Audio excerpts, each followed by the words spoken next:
Sé que es una tarea sagrada y no tomo a la ligera el hecho de que hoy pueda estar entre ustedes abriendo la palabra de Dios. No hay otro lugar que quisiera estar, aunque mi familia, estar con mi familia compite con eso, pero entiendo el llamado y entiendo que este es el lugar que Dios me quiere en este momento y estoy realmente agradecido. Sepan, como dije ayer, de parte del seminario, de parte de la Iglesia Bíblica Berea, hay muchas personas que están orando por este evento, que están orando por lo que fue ayer y por lo que es hoy, para que la palabra de Dios pueda caer en corazones fértiles, ¿sí? En corazones que estén listos para recibir la palabra de Dios. Y me alegra mucho. Te iba a preguntar, ¿es normal cómo cantan acá? ¿Así cantan siempre? Me voy a llevar a alguno de ustedes. ¡Wow! Me encanta cómo adoraban al Señor. Yo generalmente tiendo a sentarme en la segunda o tercera hilera de atrás y tiendo a tratar de cantar lo más fuerte que puedo para proyectar y animar a los otros, pero esta vez me tocó estar adelante y escucharlos a ustedes de atrás. Me ministraron a mí tremendamente, así que gracias. Cuenta la historia que Leonardo da Vinci tuvo una violenta disputa con otro pintor antes de comenzar a trabajar en ese famoso retrato de la Última Cena. Ustedes conocen ese retrato. Y la historia dice que estaba tan pero tan lleno de ira, tan lleno de amargura contra este otro pintor que decidió vengarse de él pintando el rostro de su enemigo en la cara de Judas. ¿Para qué? Para condenarlo a la infamia de la traición. De hecho, el rostro de Judas fue el primer rostro que terminó. Así de apurado estaba. Sin embargo, cuando llegó el momento de pintar el rostro de Cristo, algo lo detuvo. Algo lo paró. Y nada parecía salir bien. Nada parecía fluir. Los trazos no salían como él esperaba. Y el rostro de Cristo, el cual debía ser perfecto, no reflejaba la paz, no reflejaba el amor que el personaje representaba. Y fue en ese entonces que Da Vinci comprendió que el problema no estaba en la técnica, no estaba en el pincel, no estaba en su habilidad como pintor, sino que estaba en su corazón. Se dio cuenta que él no podía seguir pintando los rasgos del rostro de Cristo mientras él sostenía en su corazón resentimiento hacia ese otro pintor. Resentimiento e ira, amargura hacia ese enemigo. Así que borró la cara de Judas, la cara de su colega, y comenzó de nuevo. Esta vez pintando a Jesús con la libertad y con la paz que los siglos han aclamado. Esta pequeña historia, esta pequeña ilustración muestra perfectamente la verdad de que nosotros no podemos reflejar el perdón de Dios en nuestras vidas mientras nos aferremos al resentimiento, mientras nos aferremos a la amargura, a la falta de perdón. Es imposible realmente disfrutar de verdadera libertad en Cristo Jesús hasta que perdonemos sinceramente a aquellos que nos han ofendido. El resentimiento, el rencor nos atan, nos ciegan, nos impiden a vivir la vida que Dios desea para nosotros como siervos de su gloria. Por eso esta noche me pareció apropiado reflexionar sobre un pasaje en el Nuevo Testamento que tiene mucho que enseñarnos sobre lo que constituye el verdadero perdón.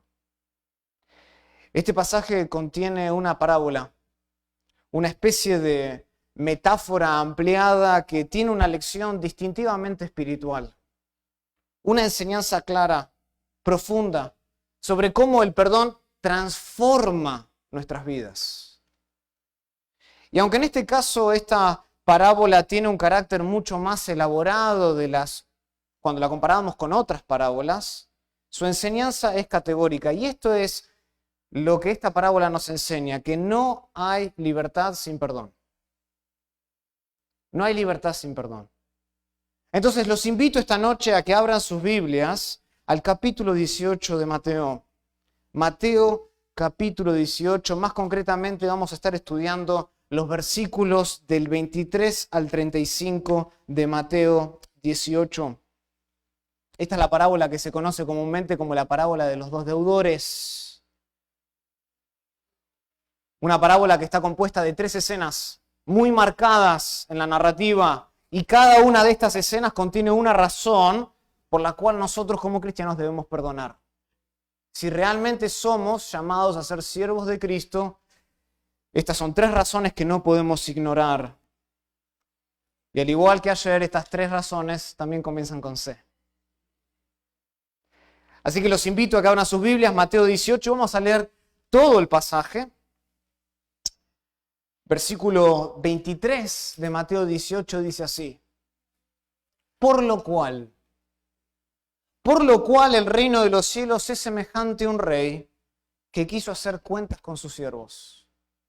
Y comenzando a hacer cuentas, le fue presentado uno que le debía 10.000 talentos. A este, como no pudo pagar, ordenó su señor venderle y a su mujer e hijos y todo lo que tenía para que se le pagase la deuda.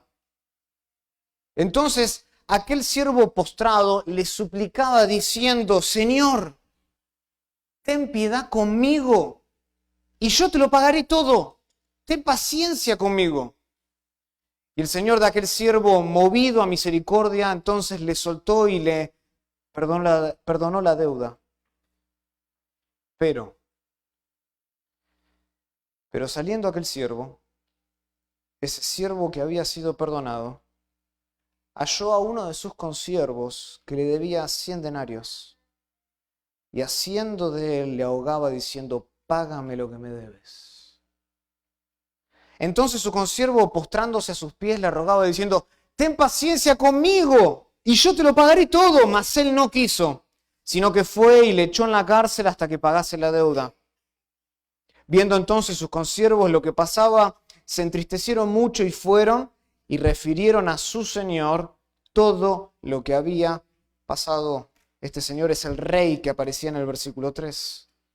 Entonces, llamándole su señor, le dijo: Siervo malvado, toda aquella deuda te perdoné, porque me rogaste. ¿No debías tú también tener misericordia de tu consiervo, como yo tuve misericordia de ti? Entonces su señor, enojado, le entregó a los verdugos hasta que pagase todo lo que debía. Así también mi Padre Celestial hará con vosotros, si no perdonáis de todo corazón cada uno sus hermanos sus ofensas. Oremos al Señor. Querido Padre, venimos delante de ti esta noche con el libro abierto, porque es por medio de tu palabra que escuchamos tu voz. En ningún otro libro encontramos la verdad divina, sino en tu palabra. Y venimos esta noche, además de con un corazón reverente, con un corazón humilde, venimos delante de ti pidiéndote que tu Espíritu Santo nos asista. Venimos delante de ti como un mendigo en la calle pidiendo limosna. Esta noche venimos así, con corazones necesitados, pidiendo de tu Espíritu para que pueda abrir los ojos de nuestro corazón y poder no solo entender tu palabra, sino aplicarla a nuestra vida. Tú más que nadie conoces la condición de nuestro corazón. Tú más que nadie conoces nuestras vidas. Y Señor, es mi deseo que utilices tu palabra para poder tratar con nosotros esta noche. Que nos llenes de tu palabra, que nos llenes de tu Espíritu, para poder ser hacedores de la verdad. Lo pedimos todo esto en el nombre de Cristo Jesús. Amén. El título de mi mensaje es La libertad que trae perdón. La libertad que trae el perdón. Y vamos a estar, como dije en la introducción, viendo 3 razones para perdonar de manera genuina, 3 razones para perdonar de manera abundante. Eso es lo que este pasaje nos enseña. 3 razones por las cuales los cristianos debemos perdonar. Y noten cómo comienza la parábola. La parábola comienza mostrando la maravillosa clemencia de Dios. Y esta es la primera razón, la clemencia. Así comienza la parábola. La primera razón por la cual nosotros debemos perdonar es por la clemencia que Dios nos ha mostrado a nosotros. Jesús introduce esta parábola de la siguiente manera, versículo 23. Por lo cual el reino de los cielos es semejante a un rey que quiso hacer cuentas con sus siervos. Noten las primeras palabras, dice el texto, por lo cual, si están leyendo de la Reina Valera, por lo cual. Esas palabras conectan este pasaje con lo que Jesús acaba de enseñar. ¿Y qué acaba de enseñar Jesús? Bueno, veamos en nuestras Biblias. Versículos 15 al 22. Por tanto, dice versículo 15, si tu hermano peca contra ti, ve y repréndele estando tú y él solos. Y si te oyeres, has ganado a tu hermano. Mas si no te oyere, toma aún contigo a uno o dos, para que en boca de 2 o 3 testigos conste toda palabra. Y si no los oyeres a ellos, dilo a la iglesia, y si no oyere a la iglesia, tenle por gentil y publicano. De cierto os digo que todo lo que atéis en la tierra será atado en el cielo, y todo lo que desatéis en la tierra será desatado en el cielo. Y otra vez os digo que si 2 de vosotros se pusieren de acuerdo en la tierra acerca de cualquier cosa que pidieren, les será hecho por mi Padre que está en los cielos, porque donde están 2 o 3 congregados en mi nombre, allí estoy yo en medio de ellos. Entonces se le acercó Pedro y le dijo, Señor, ¿cuántas veces perdonaré a mi hermano que peca contra mí? ¿Hasta 7? Y Jesús le dijo, no te digo hasta 7, sino aún hasta 70 veces 7. Por lo cual el reino de los cielos es semejante. ¿Ven la conexión? Jesús está tratando acerca del perdón, le está hablando a sus discípulos y les está enseñando acerca del perdón que debe caracterizar a sus seguidores. O sea, el por lo cual del versículo 23 no solo introduce una nueva sección en el registro de Mateo, sino que ofrece una explicación más profunda de lo que significa el poder del perdón. Y esta parábola del 23 al 35 en realidad responde directamente a la pregunta de Pedro. ¿Cuántas veces perdonaré a mi hermano? Y Jesús responde, ¿saben cómo? Con una parábola.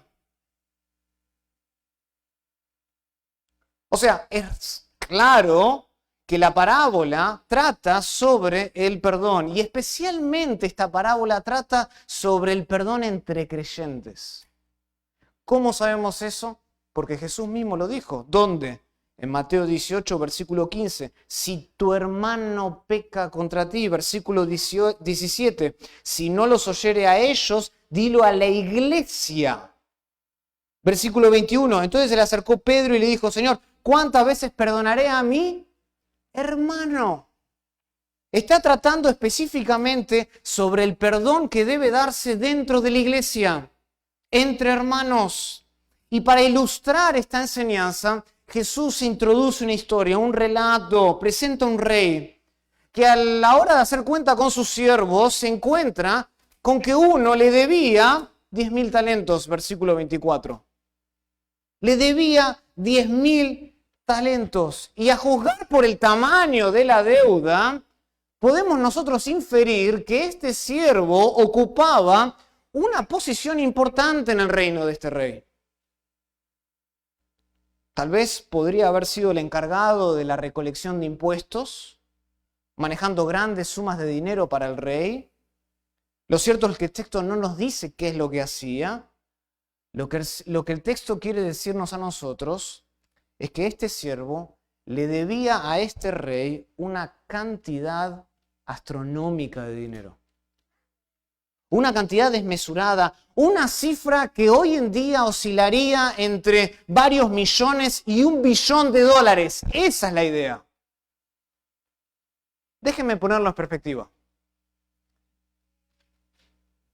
Flavio Josefo, un historiador judío, él dice que en el año 4 después de Cristo se recaudaron, escuchan, 600 talentos en impuestos en Judea, en Idumea y en Samaria. Este hombre debía 10.000. 10.000 talentos.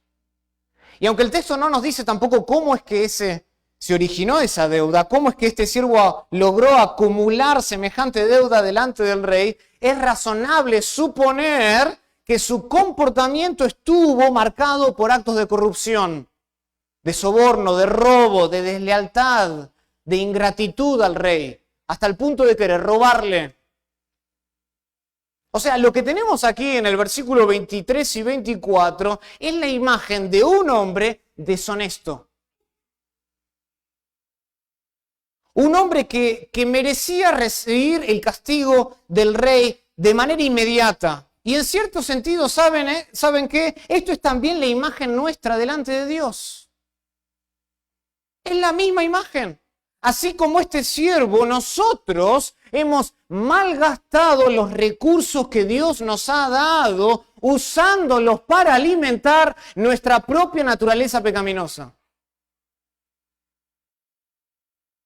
De hecho, desde el momento que somos concebidos en el vientre de nuestra madre, nosotros comenzamos a robarle a Dios.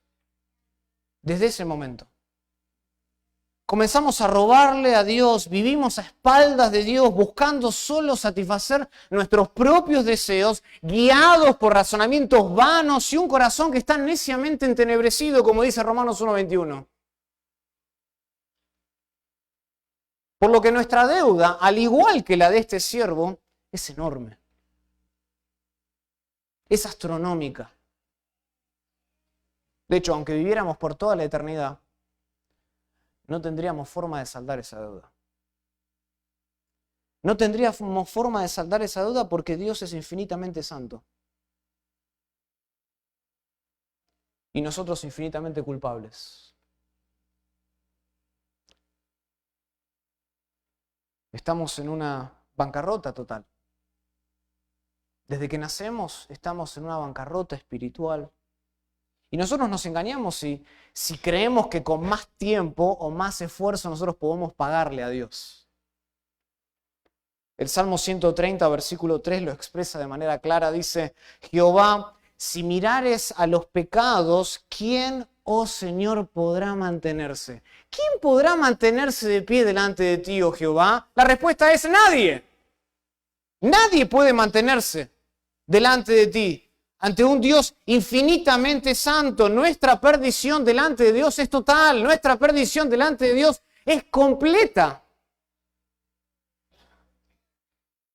Por lo que la única esperanza, la única posibilidad de salir de esa deuda, de esa bancarrota espiritual, es que imploremos por la misericordia de Dios. Imploremos por la gracia de Dios. Esa es la única posibilidad de esperanza que tenemos delante de un Dios santo.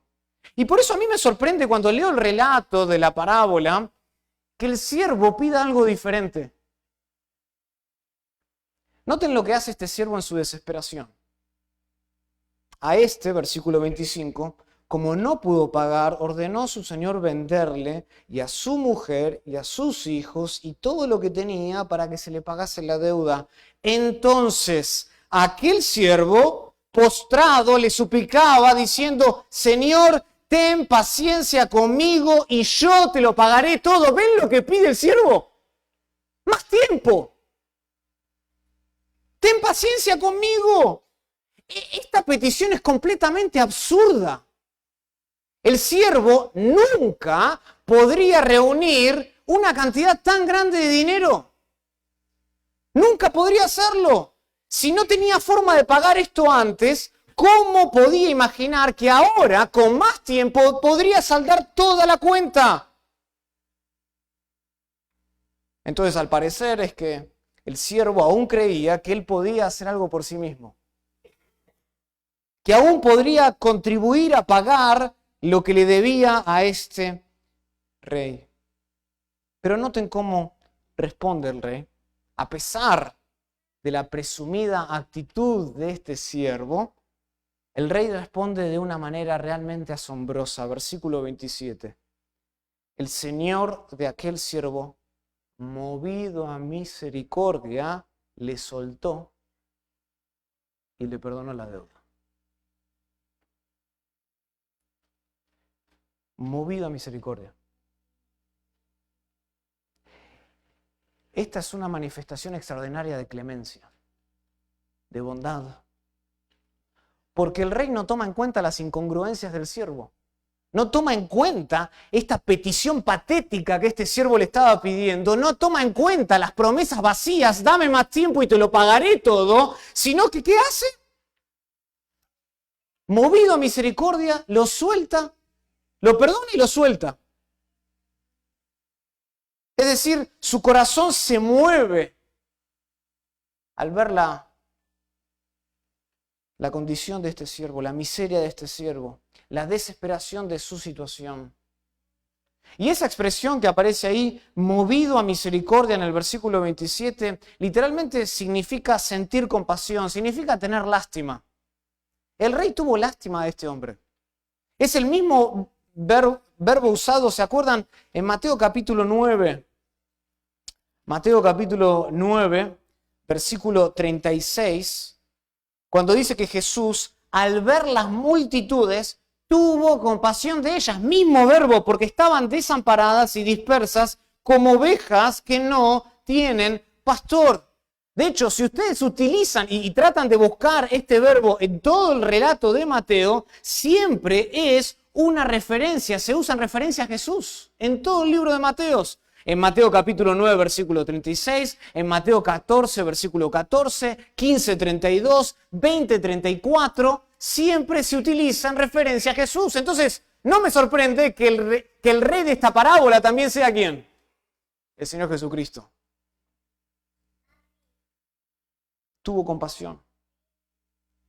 Literalmente implica que las entrañas del rey se conmovieron. Era tal la compasión de este rey que no exigió el castigo por la deuda. Él podía hacerlo, y sería lo correcto, sino que ¿qué hace? Lo libera misericordiosamente. Y esto es algo totalmente inaudito, algo totalmente inesperado. Pero no es así como Dios actúa con nosotros. No es así como Dios actúa con nosotros. Él muestra misericordia. ¿Saben por qué? Porque le place hacerlo, porque le gusta hacerlo. Porque le complace hacerlo. Su clemencia brota de lo más profundo de su ser. Es una expresión natural de su bondad infinita. ¿Se acuerdan en Éxodo capítulo 34, versículo 6? Dice que Dios es misericordioso y piadoso, tarde para la ira, grande en misericordia y verdad, que guarda misericordia a millares, que perdona la iniquidad, la rebelión y el pecado. Ese es nuestro Dios. Sin embargo, junto a la misericordia de Dios, también vemos en este pasaje la expresión de su gracia. Otro reflejo de la bondad del ser divino, que aparece claramente reflejado en la parábola. Noten, versículo 27, que el rey no solo libera al siervo de su castigo, sino que también perdona su deuda. ¿Ven las dos caras de esta moneda? Lo suelta y lo perdona. La primera acción es un acto de misericordia, soltarlo. La segunda es un acto de su gracia. Le perdona por completo la deuda. Y este perdón es increíblemente generoso, así como el de Dios. Hermanos, si Dios nos ha perdonado en Cristo, ¿cómo no vamos a perdonar a los demás? Si Dios nos perdonó de semejante deuda con Él, ¿cómo se nos ocurre a nosotros aferrarnos al resentimiento, a la ira y a la amargura? Si nosotros hemos recibido tan grande perdón en Cristo Jesús, no hay excusa suficiente para no perdonar. El cristiano no puede tener una excusa. Estamos obligados por la naturaleza de la gracia de Dios a perdonar porque hemos nosotros experimentado en Cristo su gran misericordia y perdón. Hermanos, esto es lo que significa ser cristiano. Ser cristiano es ser un perdonador. El perdón no es opcional para el creyente. El perdón no es opcional para el siervo de Dios. El perdón es una obligación, porque justamente en la cruz donde nosotros no solo recibimos el perdón de Dios, sino que también en esa misma cruz nosotros aprendemos a perdonar a otros. De una manera que solo Dios puede enseñarnos.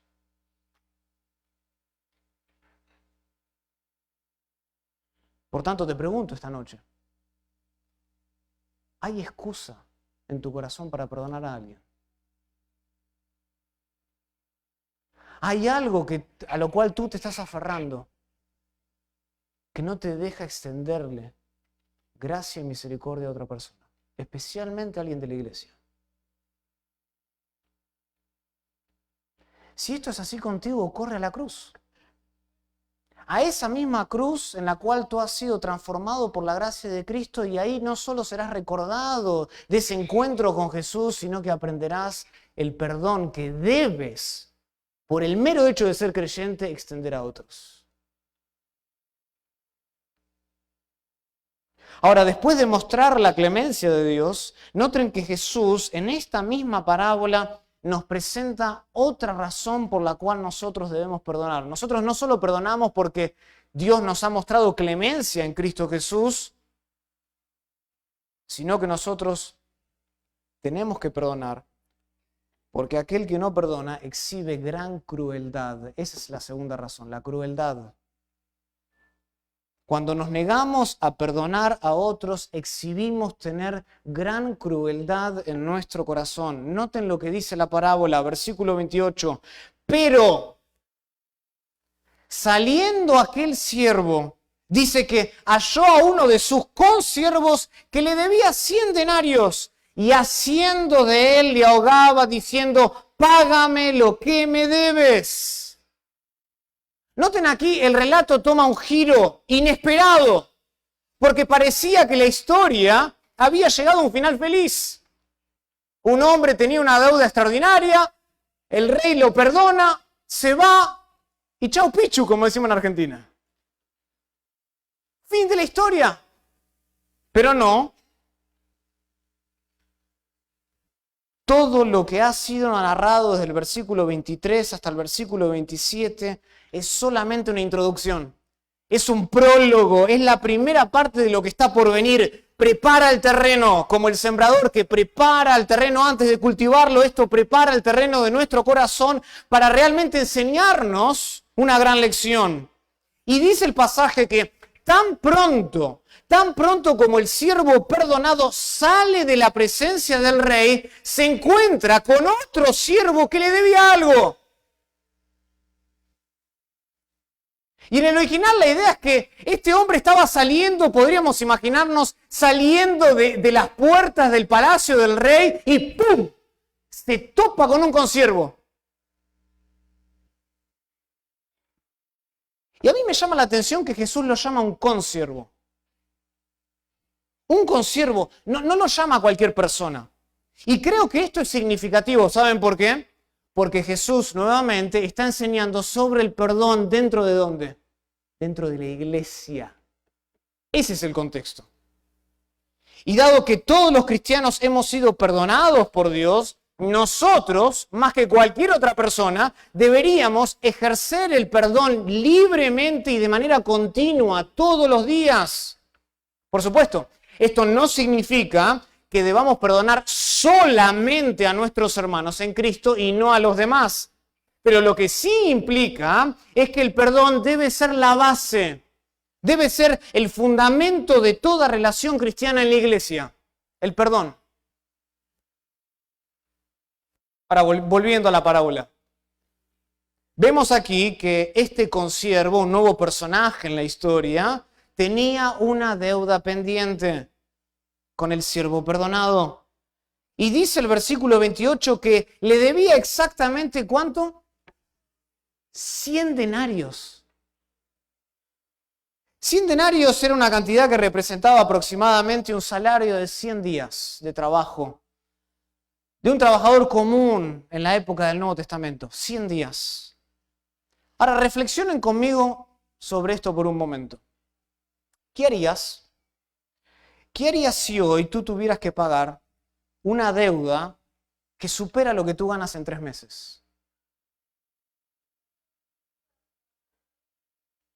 Porque muchas veces nosotros desmerecemos el relato de la parábola diciendo, le debía 100 denarios, no es mucho comparado.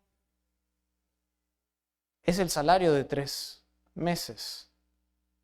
¿Qué harías si hoy se presenta alguien en la iglesia a quien le debes lo que tú ganas en 3 meses? La realidad es que la mayoría de nosotros no podríamos cubrir una deuda tan grande. Incluso si nosotros lográramos pagar esa deuda de una sola vez, nosotros, o la gran mayoría, enfrentaría grandes dificultades para cubrir nuestros gastos cotidianos durante ese mismo periodo de tiempo, porque no contamos con esos recursos. ¿Qué quiero decir con esto? Que la deuda de 100 denarios era una cantidad significativa. Claro que sí. Y de manera similar, la ofensa que nosotros recibimos de otros hermanos dentro de la iglesia también es real. Fíjense cómo José responde a los hermanos en Génesis capítulo 50, versículo 20. Vosotros pensasteis mal contra mí, mas Dios lo encaminó para bien, para hacer lo que vemos hoy, para mantener en vida a mucho pueblo. Noten que José no agarra y niega la ofensa de sus hermanos. No dice, bueno, ustedes quisieron, pero la verdad que no es nada. No, dice, vosotros pensasteis mal. Era una afrenta contra él. José no niega, no minimiza la maldad de lo que sus hermanos hicieron con él. Y del mismo modo, creo yo, que no debemos minimizar la ofensa de lo que hemos sufrido.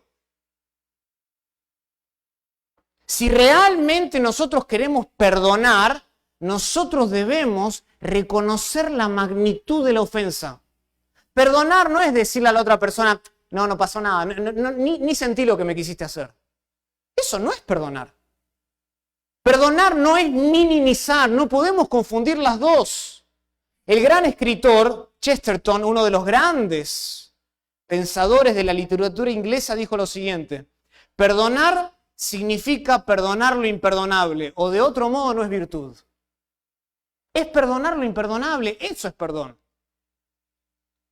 El punto es que, aunque este siervo tenía derecho a exigir lo que le debían, lo que esta parábola nos está enseñando es que él no debía insistir. ¿Por qué?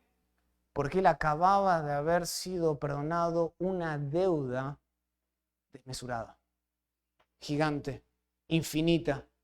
Y ese perdón que él había experimentado de parte del rey tendría que haber transformado su corazón. Tendría que haber afectado su manera de tratar a los demás. Pero no lo hizo. Y aunque la deuda de su consiervo era real, cuando nosotros comparamos las dos deudas, lo cierto es que esos 100 denarios era una cantidad muy pequeña comparada a los miles de talentos que debía este otro hombre.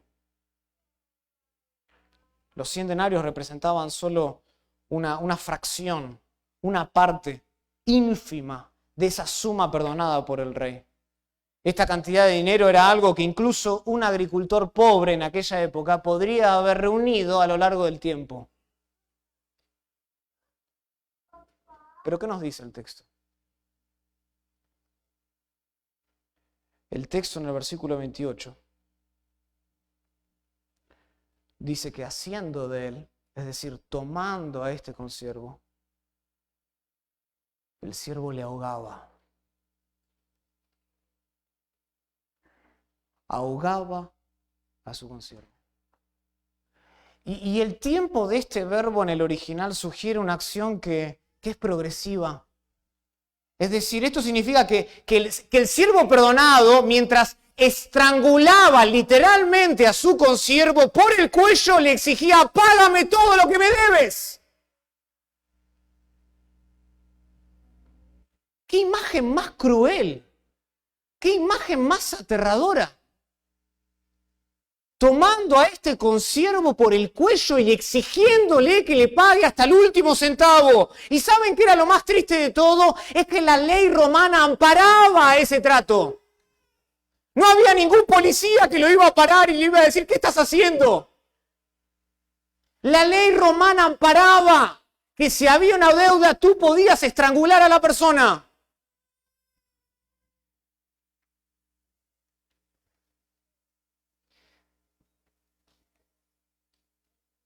Y noten que ante esta violencia, hasta ante este gesto cruel, ¿qué es lo que hace el consiervo? El consiervo, desesperado, porque no tenía el dinero, le pide que le dé más tiempo.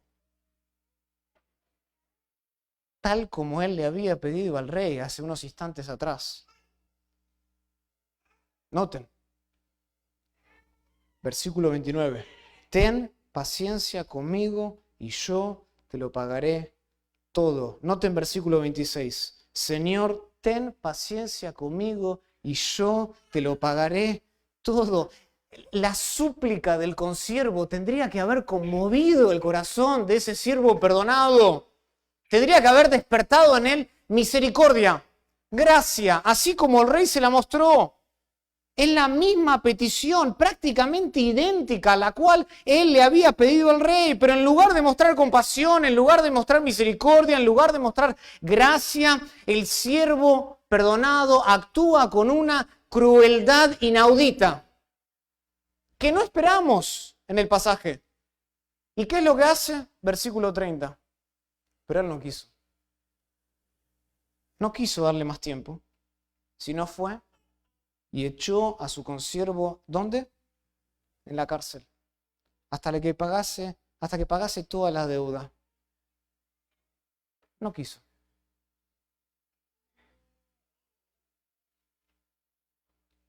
Noten esto: exigir el pago de una deuda después de haber sido perdonado enormemente por el rey, no solo es insensible, sino que también es irracional lo que hace este hombre. ¿Cómo el consiervo iba a pagar la deuda si ahora estaba en la cárcel? No tiene sentido. No tiene sentido. Es completamente ilógico y sin embargo, ¿saben qué? Esto refleja la actitud que muchas veces nosotros tenemos dentro de la iglesia. Una actitud completamente ilógica contra aquellos que nos han ofendido. Y en lugar nosotros de mostrar clemencia, en lugar de nosotros de mostrar compasión, de que nuestro corazón sea conmovido por la misericordia, como Dios se movió a misericordia para con nosotros, vamos por la iglesia exigiendo que nos paguen la deuda. Y lógicamente. Y ojo, no quiero minimizar la ofensa. Porque yo sé que cuando lastimamos a alguien o cuando nos lastiman, las ofensas son grandes. Pero comparada con la ofensa y la manera en que nosotros hemos ofendido a Dios, es ínfimo.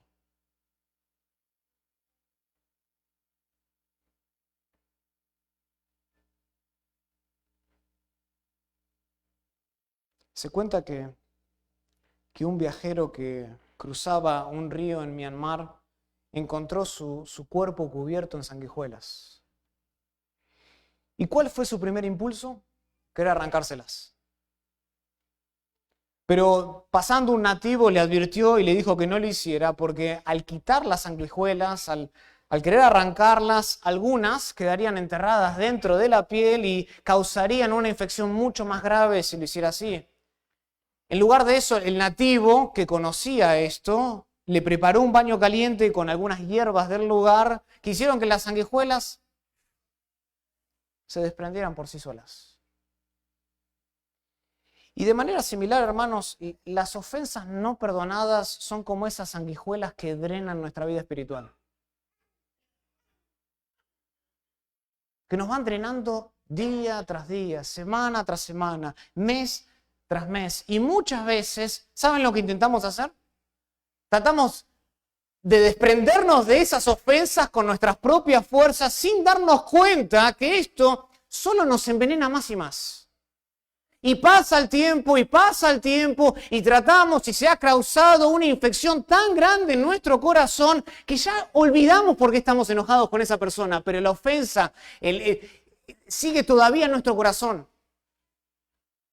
La raíz de amargura está ahí. El envenenamiento lo tenemos en nuestro corazón.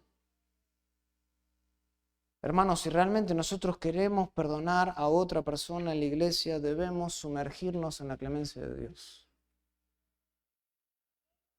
Recordando constantemente cuánto nos ha perdonado Dios en Cristo Jesús. Una deuda infinita. Solo así nosotros seremos capaces de perdonar a aquellos que nos ofenden en la iglesia. Es decir, la cruz de Cristo no solo nos otorga el poder para perdonar en verdad, sino que además nos da la libertad, la liberalidad para hacerlo con gozo. Extender perdón con gozo. Porque no hay nada más cruel para un cristiano que no perdonar. No hay nada más cruel en la iglesia que un cristiano que no perdona.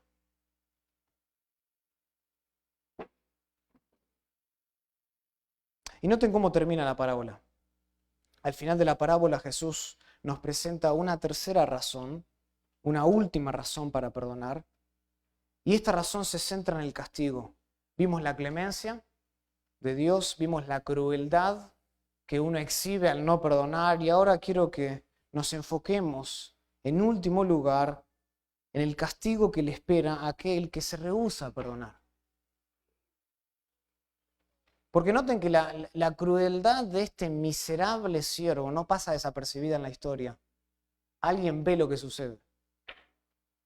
El texto nos dice que los otros consiervos, versículo 31, al ver lo que sucedió, ¿qué hicieron? Se entristecieron mucho y fueron y se lo refirieron todo a su señor. Y aquí en el pasaje hay una relación muy estrecha entre el versículo 31 y el versículo 30. Esto es mucho más claro en el original. Por alguna razón, la versión Reina Valera 1960 omite acá una palabra que puede traducirse por tanto. O sea, otra manera de traducir versículo 30 y 31 sería así. Mas él no quiso, sino fue, y le echó en la cárcel hasta que pagase la deuda. Por tanto, en consecuencia, viendo sus consiervos lo que pasaba, se entristecieron mucho. Hay una conexión entre estos dos versículos. El versículo 31 en realidad es una conclusión lógica del versículo 30.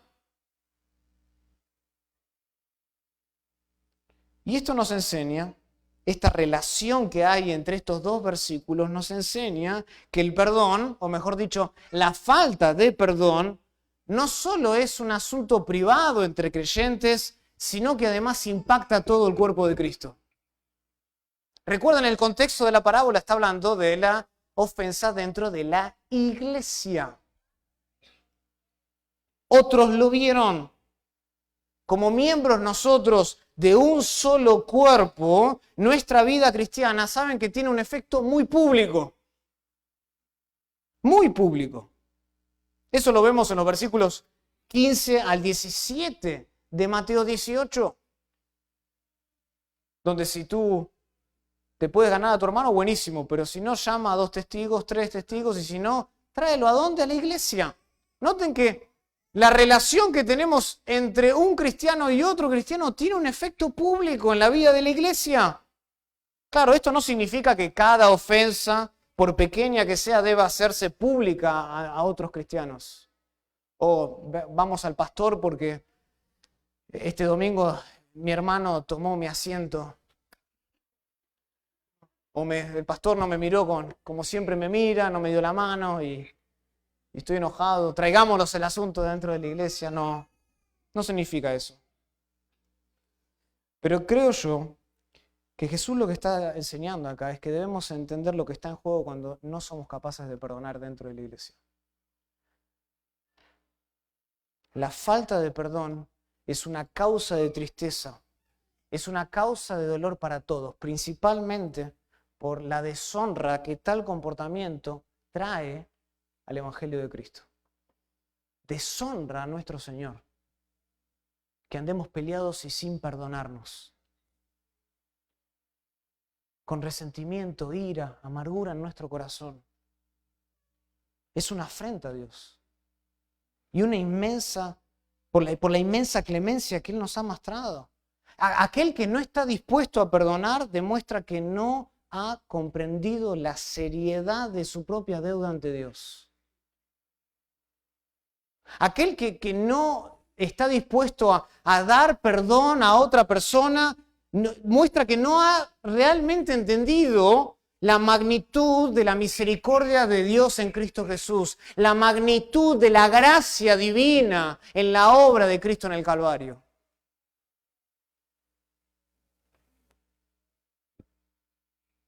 Quien no perdona es una deshonra para el Evangelio de Cristo.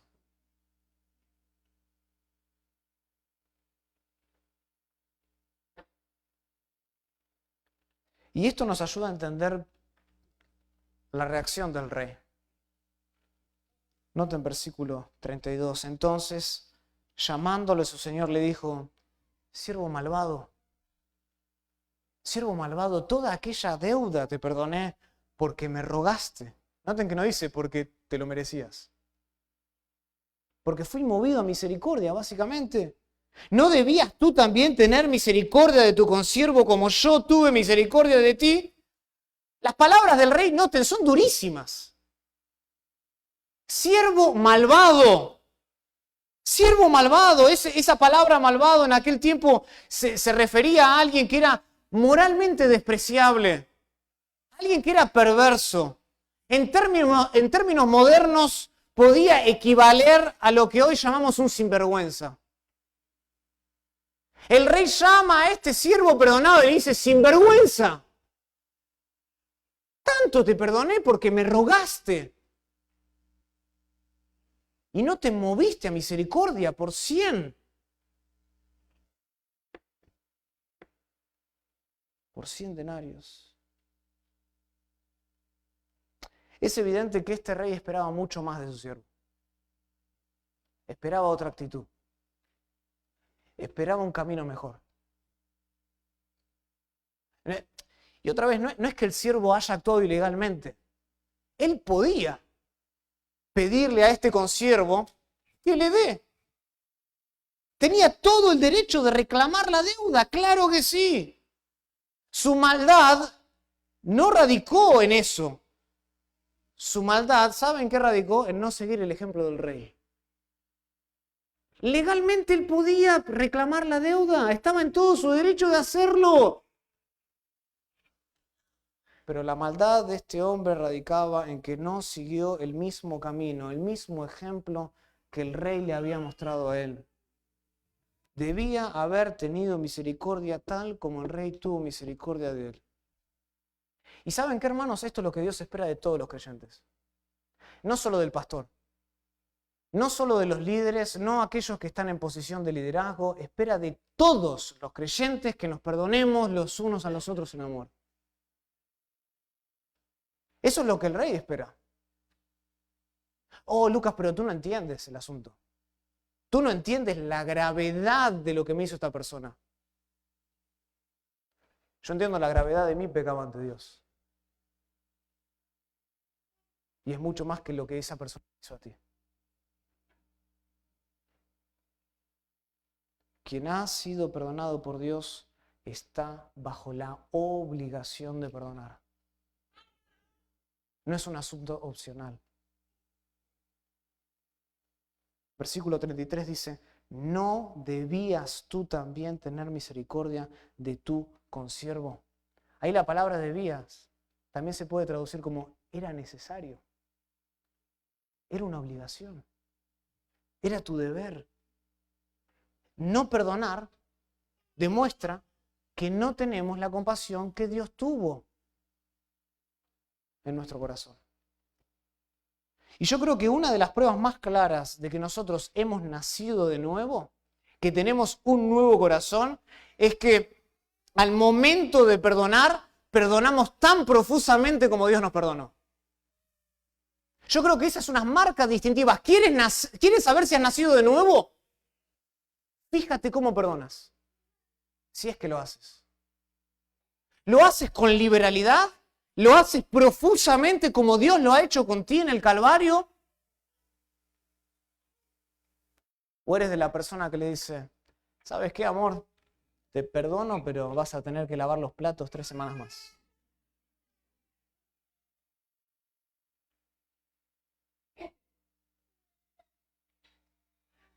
Te perdono, pero... Como que si en el Calvario es, te perdono, pero...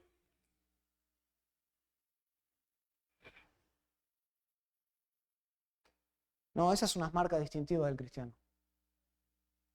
Que perdona. Noten Primera de Juan.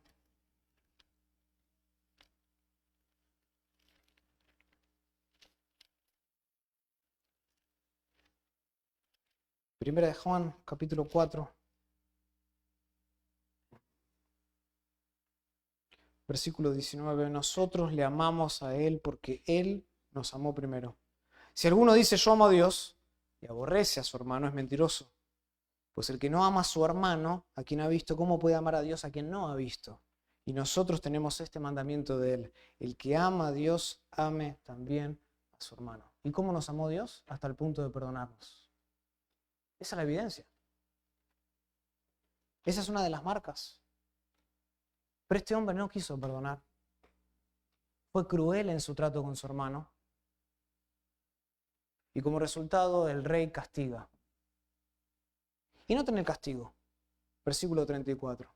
Entonces su señor, enojado, le entregó a los verdugos hasta que le pagase toda la deuda. Le entregó a los verdugos hasta que pagase toda la deuda. Claro, quiero hacer un paréntesis. Esto de ninguna manera significa que el perdón de Dios sea condicional, ni tampoco esto significa que existe tal cosa como un purgatorio. Un lugar en el que uno puede pagar la deuda después de la muerte. Ambos puntos de vista no son bíblicos. Sabemos, Hebreos capítulo 9, versículo 27, que una persona muere al instante, tiene que presentar, está el juicio de Dios. Sabemos que somos perdonados por gracia, no por obras. Efesios capítulo 2. Además, nosotros ya hemos mencionado que la deuda original del miserable siervo era impagable y que la clemencia de Dios brota de la profundidad de su propio ser divino. Entonces, el perdón de Dios no depende del comportamiento de nadie, no es que tú te ganas el perdón, si no dejaría de ser gracia. Entonces, es más apropiado ver el pago como el castigo que aguarda a todo aquel que se rehúsa a perdonar. Me encanta cómo lo explica un popular y prolífico profesor de la Biblia, Warren Wiersbe. Él dice, escuchen, la peor prisión del mundo es la prisión del corazón que no perdona. Si rehusamos perdonar a otros, entonces todo lo que estamos haciendo es encarcelarnos a nosotros mismos y causar nuestro propio tormento. Y lo que Jesús nos está enseñando aquí es que la falta de perdón tiene un efecto torturador en la persona.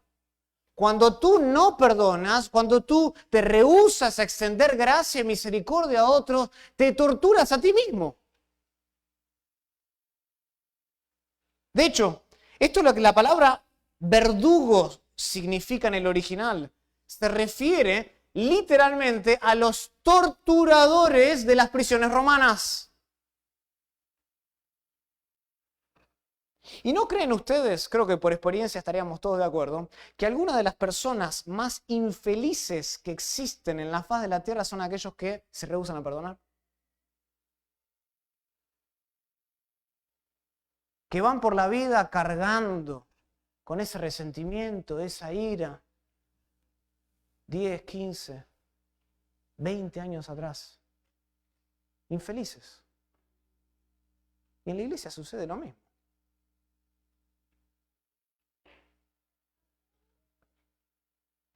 Personas que viven obsesionadas con ideas, con maneras de tratar de castigar a las personas que los han ofendido. Se la voy a devolver el próximo domingo. Y están toda la semana pensando en cómo van a tratar de castigar a esa persona. Y la próxima vez que la tenga enfrente, ni la miro a los ojos para que sepa que estoy enojado.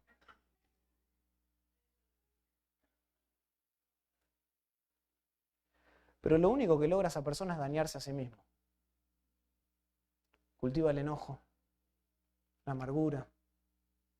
Y al igual que el miserable, siervo de la parábola, esa persona no puede experimentar la libertad del perdón de Dios en lo más profundo de su corazón. Y como resultado es incapaz de ofrecer ese mismo perdón a quienes le han ofendido. Y esto es precisamente lo que dice Jesús al final de la parábola, cuando Él extrae la enseñanza, la lección principal de este relato, y dice así, versículo 35, así también, acá está, así también mi Padre Celestial hará con vosotros. Recuerden que le está hablando a los discípulos. Él hará con vosotros, iglesia, si no perdonáis de todo corazón cada uno a su hermano sus ofensas. Si no perdonáis de todo corazón. Me encanta esa frase. Todo corazón señala el problema central. La actitud hacia el perdón revela, ¿saben qué? La condición de nuestro corazón. Que te rehúses a perdonar revela el gran problema que hay en tu corazón.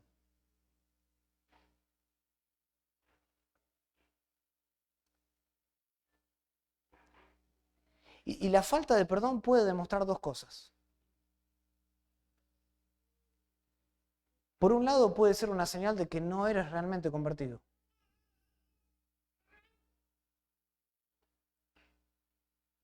Por más que me cueste decirlo, lo tengo que decir. La falta de perdón, la amargura que tú albergas en tu corazón, puede ser una grande señal de que tu corazón todavía está duro para las cosas de Dios. De que tu corazón no ha experimentado la gracia de Dios. De que tu corazón no late. De que tú todavía estás muerto en delitos y pecados. Porque ¿sabes qué? La clemencia es uno de los frutos del Espíritu. Entonces tú tienes que preguntarte esta noche, ¿realmente he nacido de nuevo? ¿Es natural para un creyente no perdonar por esta cantidad de años?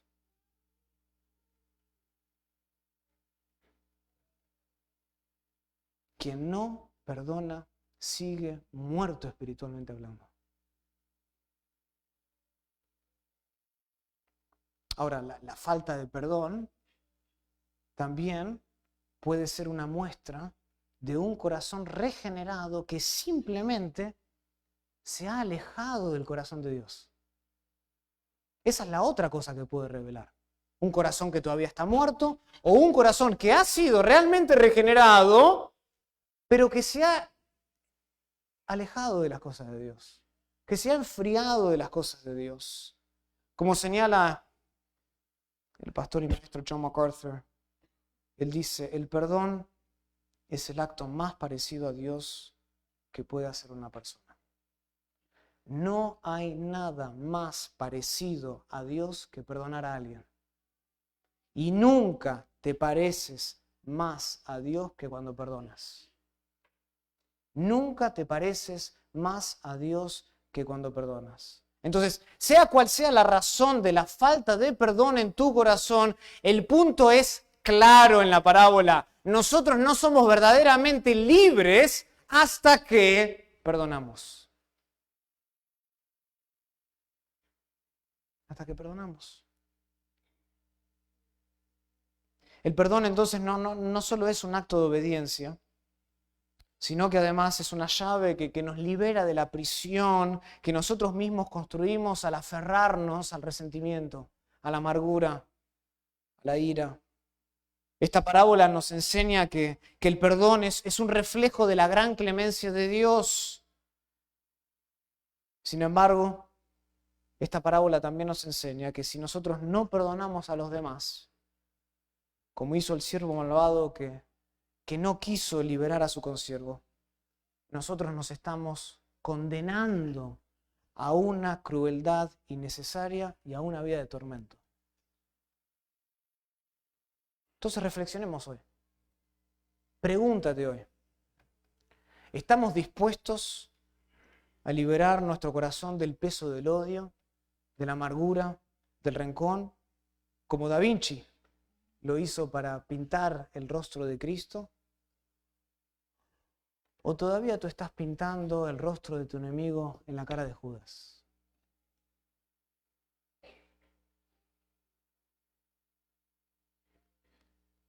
¿O todavía tú lo tienes ahí aferrado, tienes una parte de tu corazón que está aferrando rencor hacia alguien y que te está torturando día y noche? Solo cuando perdonamos a la manera de Dios, nosotros podemos vivir la libertad que Dios desea para nosotros. Una libertad que no está atada a las heridas del pasado, sino una libertad que está atada a la misericordia y a la gracia que Dios nos ha mostrado de manera sobreabundante en la cruz del Calvario. Oremos al Señor. Padre, te damos gracias esta noche por tu palabra. Gracias, Señor, te damos por este pasaje que nos confronta a la realidad de muchos corazones dentro de la iglesia. Corazones que viven aferrados a las heridas del pasado, a las ofensas que hemos experimentado a partir de otros dentro de la iglesia.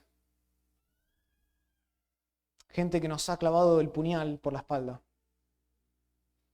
Gente que nos ha lastimado. Gente que tenía toda nuestra confianza. Gente con la cual estamos casados. Tal vez nuestro cónyuge.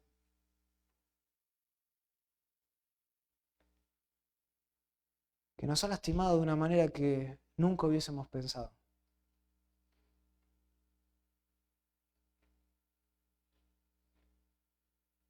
Oh Dios, tú conoces la condición, los problemas. Y por sobre todo tú conoces si hay gente aquí que todavía tiene una parte de su corazón en la que se alberga la ira, el resentimiento. Que se la pasan confabulando maneras, ideando formas de lastimar al otro.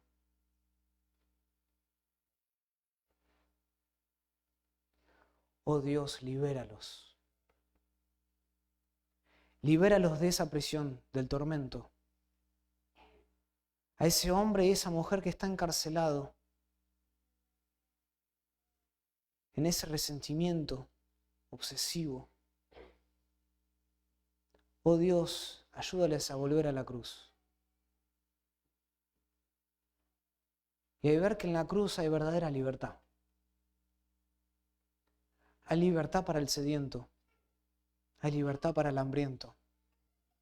Hay libertad para aquel que tiene esa carga en su corazón y con la cual ha estado luchando por días, semanas, meses, años. Señor, permítele a ese hombre y a esa mujer ver que en la cruz de Cristo, Él, nuestro Señor, llevó sobre su cuerpo todos nuestros dolores, todas nuestras angustias, sí, incluso las ofensas de aquella persona. Cristo las llevó sobre su cuerpo para que nosotros podamos realmente ser libres. Oh Dios, permítenos abrazar la cruz. Porque Jesús no se bajó de la cruz cuando podía hacerlo. Permaneció ahí por amor a nosotros. y estuvo dispuesto a tragar todo ese trago de ira amarga, de justicia santa de parte del Padre, para que nosotros podamos no solo experimentar completo perdón, sino también perdonar a otros a la manera de Cristo. Señor, convéncenos de nuestro pecado, confróntanos con nuestra maldad. Haznos ver a través de esta parábola la necesidad que tenemos de perdonar a otros para ser siervos verdaderamente libres en la iglesia del Señor. Porque ciertamente en la iglesia nos lastimarán. Hermanos, nos lastimarán si ya no lo han hecho. No podemos, oh Dios, controlar lo que los otros nos pueden hacer. Pero sí tenemos el deber, como dice tu palabra, de perdonar profusamente a otros, de la manera en que tú nos has perdonado a nosotros. Lo pedimos todo esto en el nombre de Cristo Jesús. Amén.